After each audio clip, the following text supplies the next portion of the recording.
it is our time to celebrate the LGBTQ plus representation in one of the biggest pieces of pop culture in living history, Star Wars.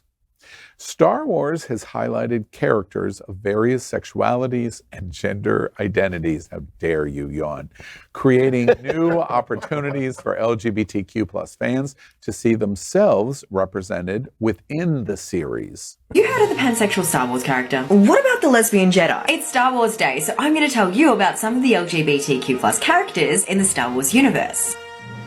The smuggler-turned-leader Lando Calrissian was confirmed as pansexual by the writers of Solo in 2018. Then there's the Jedi Knight Juhani, who was the first ever lesbian character written for the Star Wars universe. And then there are Boba Fett's Mandalorian maids Goron Bevan and Medrit Vassar, who are in a same-sex marriage. But moving through the later franchise installments, fans have been left disappointed, like this same-sex kiss of two background characters in J.J. Abrams' The Rise of Skywalker. This was slammed by some fans as less than bare minimum representation, as these characters didn't even get a storyline. And finally, in some classic Disney queerbaiting, we have Finn and Poe, whose fans desperately wanted to see the pair together, and even the actors themselves wanted to see the two characters as an item. But we did get this hug. May the Force be with you.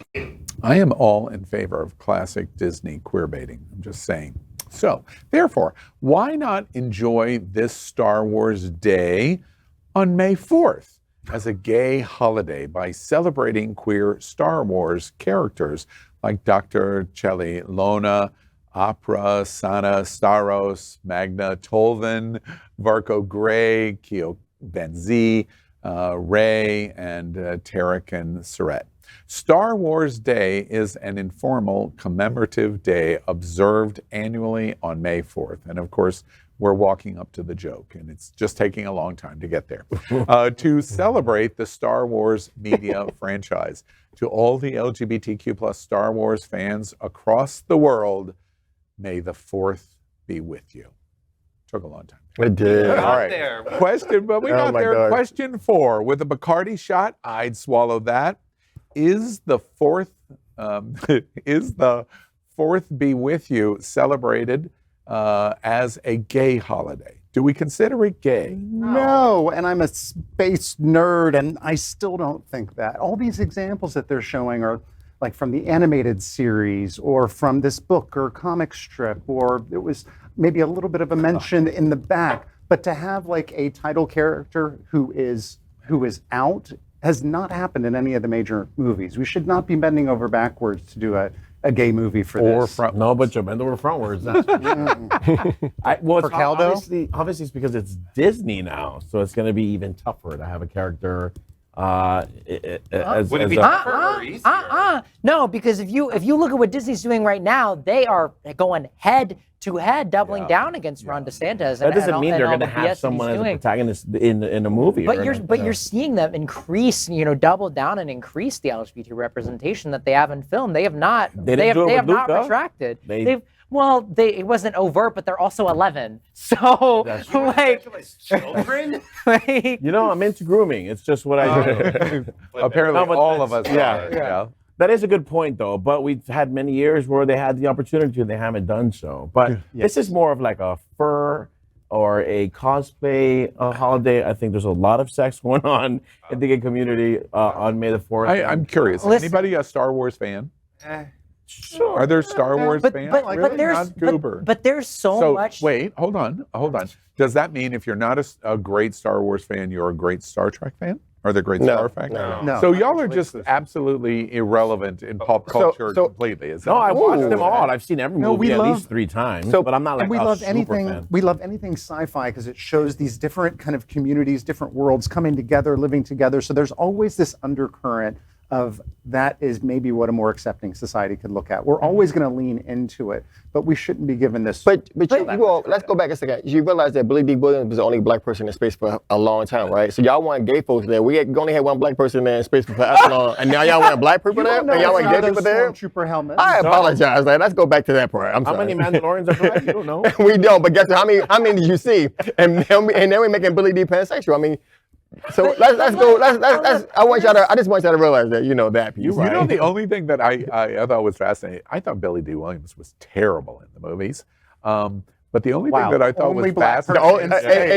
that Al be Al. Oh, and there it is. You know what is making my attention? Spit it. I thought, wait, wow, what a terrible black stereotype, because they make the size joke in Star Wars about Billy D. Williams. Do you remember that? No, oh, absolutely. They make a joke about the size of his Millennium Falcon. Yeah. Oh, of his lightsaber. His lightsaber. His lightsaber. There is such a hefty intersection. I mean, if you look at the stop that. If you look at if there's a Venn diagram of gay people to people who are into like comic books and nerdy stuff, it's almost a circle. And that's like circles that intersect with each other. Yeah. Okay. All right. But I mean, we see especially young queer people that are so engaged in like nerdy stuff, like comic books and anime and Star Wars and all of that. And to your point, right? It is seeing. It allows us to take ourselves out of this space that we're in right now and put ourselves in a new world and environment. I always hate it when I have to go, Max is right. Yeah. This week I interviewed Louis Levanti, and he works at Paramount, and he's got like 3 million TikTok followers. It's just astronomical. But he talks about the nerdy embracement. He's young. He's only slightly older than you. And it really is an interesting thing that older LGBT, there is a real dramatic divide in our community among white gay men, perhaps between black gay men. If you're 50, you're very different than 20. If you were 62, you're very different than 35, and it's an interesting thing to the point. And I'll turn it into a very brief plug. We're actually to speak to the intersection between that, right? We for the past 2 years, we're going on our 3rd year, are hosting a Pride Lounge at. Prism is hosting a Pride Lounge at SuperCon in Miami in July. June 30th through July 2nd, I believe. Very cool. And we're actually the headlining organization now. And really that just goes to show how much young people are engaged in like pop culture stuff and like comic book stuff, right? And of course, it makes complete sense. We've already discussed it tonight. The new study that shows under 18, 25% are identifying as queer. So it's a very significant audience. All right, LGBTQ plus news is vital for our community and for the broader world as a whole. We have enough enemies at Fox News. Tucker, Sean, and Lara are loud. We need passionate allies. Happening Out Television Network, Queer News Tonight, and It's Happening Out are literally out of the closet and into the headlines. Our community needs your support. Like this broadcast and subscribe now to ensure the growth of the entire LGBTQ plus community.